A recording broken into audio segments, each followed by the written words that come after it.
Garis panduan dan amalan sedia ada membabitkan penyajian alkohol dalam penganjuran acara di Dewan Sekolah terpakai seperti dibangkitkan di Dewan Rakyat pada 23 Oktober. Jurucakap Kerajaan Perpaduan, Datuk Fahmi Fazil berkata perkara itu dibincangkan dalam mesyuarat Jemaah Kabinet pada 24 Oktober. Katanya, berikutan itu tidak ada perubahan kepada garis panduan sedia ada.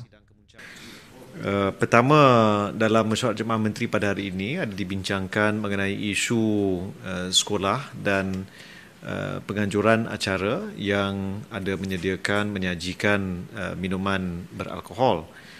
Dan Jemaah Menteri telah diingatkan dan telah memutuskan bahawa garis panduan serta amalan sedia ada adalah terpakai. Tidak ada perubahan kepada garis panduan sedia ada. Mungkin di beberapa media ada perkara yang ingin ditanya, tapi Kementerian Pendidikan akan menerbitkan kenyataan susulan kepada sidang media ini dan saya minta rakan-rakan media untuk rujuk dengan Kementerian Pendidikan.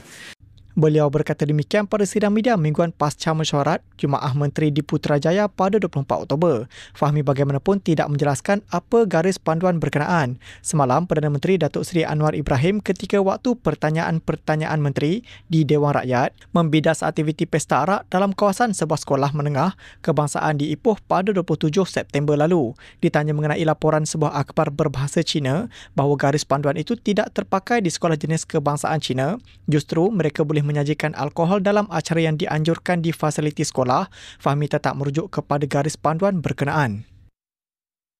Garis panduan sedia ada terpakai.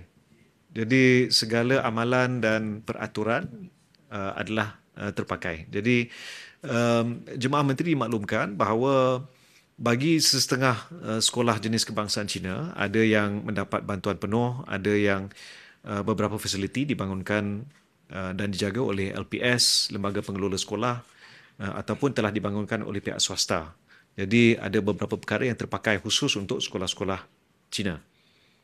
Tapi boleh rujuk dengan kenyataan daripada KPM sejurus selepas sidang media ini.